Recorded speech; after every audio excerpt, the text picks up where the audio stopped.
The cost of flood insurance could be going up, compliments of FEMA, and that has some Staten Islanders very unhappy, including their Congressman Max Rose, Democrat of Staten Island and South Brooklyn. He joins us now. And I watched your press conference today. You did not look happy at all. No, I am excited about that low humidity, though. Well, the low humidity is good. That's good to hear. But what's FEMA up to? So look, here's what's happening.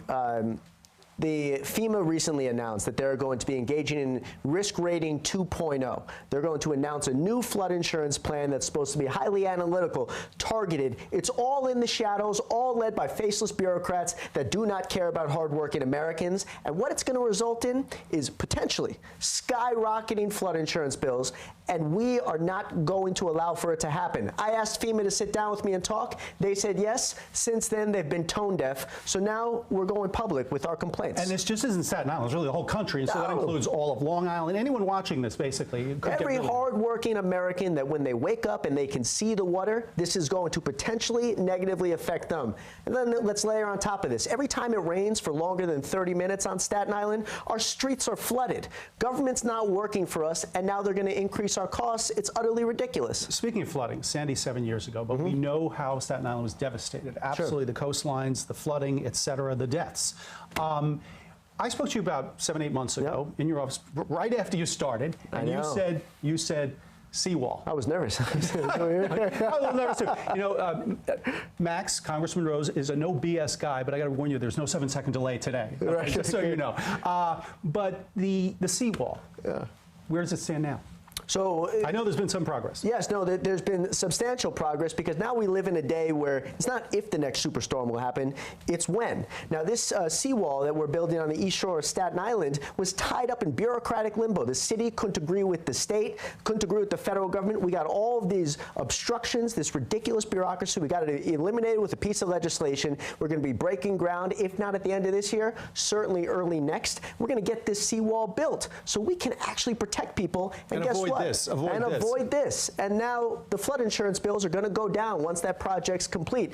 We'll put more money in people's pockets, not take it away from them. Speaking more, Staten Island, the tolls are finally going to be split on the bridge, right? But there are serious infrastructure problems in the tri-state area. How come Congress is doing nothing about it? Well, it's utterly ridiculous. You have the Republican Party, which all they do every 2 years is they lie to the American people. This president said, I'm going to make the roads and bridges great again.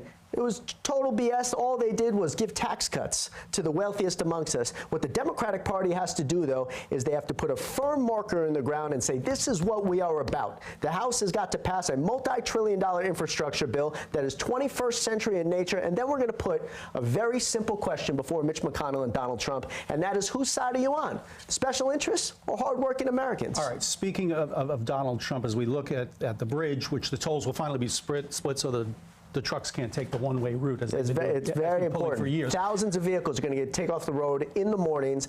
These truck drivers from New Jersey and Pennsylvania who are ripping us off, they'll be forced to pay their fair share. I got to ask you, because I was watching a press conference today, and you were talking, and you were saying things. I remember my father, I grew up in Queens, my father would complain about John Lindsay and where the outer boroughs, and they don't care. I know you're from Brooklyn, you represent Staten Island and Brooklyn, I'm from Queens. There's always been this resentment about the city. You know, you go into the city, but the elites in Manhattan. I heard you today and I said, gee, that sounded familiar. Do you have that resentment of the way the outer boroughs kind of like get pushed away? Well, this is a resentment, though, that's shared across the country, because what we've seen over the last generation or two is hardworking Americans, people who follow the rules, put their head down, they're getting ripped off. Skyrocketing healthcare costs, stagnating wages. It is utterly ridiculous. We see it on Staten Island. The mayor announces a 5-borough ferry service. Doesn't include Staten Island. We don't see solid infrastructure bills. We're the only ones that have to pay to drive off out of the borough. It's insane, and it's going to stop on our watch. Yeah, well, you got to do a few things if you want to get some things done in Washington. As Democrats, you got to maybe try to take back the presidency, which is going to be a problem, as you know. We don't know what's going to happen. Not guaranteed. But you did something in 2018 now, 2019. A few others did it. Delgado, Mikey Sherrill. Democrats who flip so-called swing districts. Yep. You were sort of a conservative district with its cops, firefighters, unions, et cetera. I guess a lot of people come to you and say, how'd you do that? Well, first of all, what I've learned is that winning is better than I imagine losing is. Yes, but with that being said, it's not a conservative district. It's not a Donald Trump district. It's not a Max Rose Donald district. Trump won the district. No, I mean, come on. It doesn't matter. Compared to New York, it's conservative. No, Come on. well, that's a pretty low bar. Well, the critical thing here, though, my friend, is that what they are looking for, very simple. These are people, unionized employees, people who have worked so hard, and what they want to see is they want to see a functioning government that they can believe in again, that they can think, all right, let's have Apollo projects in the 21st century. That's where their heart is. That's what we have to work for. And I was talking about those other congressmen. You went to Wesleyan, London School of Economics, and then you went to Afghanistan. I think the joke about a certain part of the group is that you're the PhDs who could win a bar fight. Right.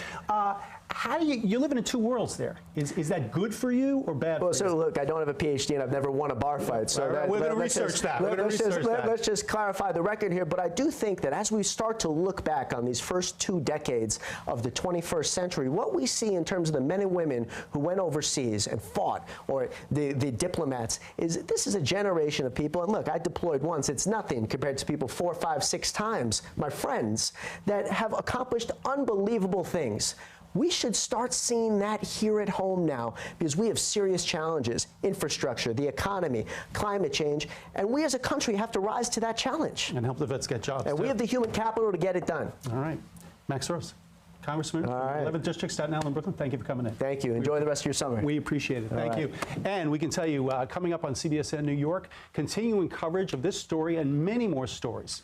And we'll be back right after this.